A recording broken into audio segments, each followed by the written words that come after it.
సన్మానించుము.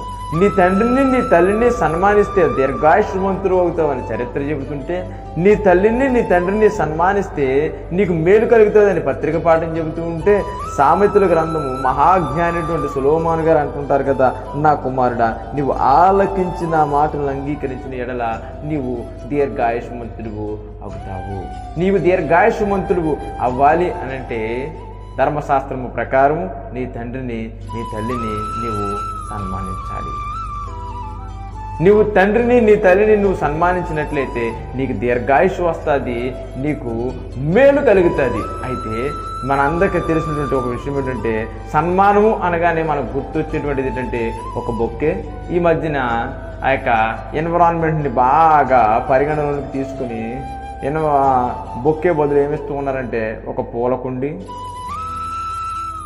అలాగూ సన్మానము అనగానే మనకి ఏం గుర్తొస్తుంది అని అంటే ఒక బొక్కే కానీ, ఒక పూలకుండి కానీ, ఒక సాల్వ.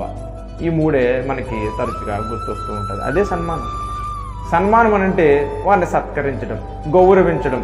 ఆ గౌరవించడం వల్ల వారి జీవితాల్లో చిన్న ఆనందం అనేటువంటిది వస్తుంది. అయితే నేను అంటాను, సన్మానము అనంటే ఏమిటనంటే నీ తండ్రిని నీ తల్లిని నువ్వు సన్మానించడము అనంటే ఏమిటనంటే, నీ వలన నువ్వు సన్మానిస్తే నువ్వు సన్మానించినటువంటి వ్యక్తి ఎలాగైతే ఆనందపడతాడో, నీ తల్లి నీ తండ్రి ఆనందపడాలి అని అంటే హ్యాపీ ఫాదర్స్ డే అని స్టేటస్, హ్యాపీ మదర్స్ డే అని స్టేటస్, లేదనుకుంటే అప్పుడెప్పుడో కేక్ తినిపించినటువంటి ఫోటోని ఆ ఒక్కరోజుకి మట్టుకు డీపీగా పెట్టుకోవడం, లేదనుకుంటే ఆ ఒక్కరోజు మట్టుకి ఆ యొక్క స్టేటస్లో వర్షం కురిపించేయడం, అది సన్మానం కాదు నా ప్రియ సహోదరి సహోదరుడా. సన్మానం అంటే నేను అంటాను, నీ బ్రతుకు గురించి, నీ జీవితం గురించి, నువ్వు నడిచే నడవడిక గురించి, నువ్వు చేస్తున్న పనుల గురించి నీ ఇరుగు పొరుగు వారు సాక్ష్యం ఇవ్వాలి. నీ తల్లికి నీ తండ్రికి ఏమని తెలుసా?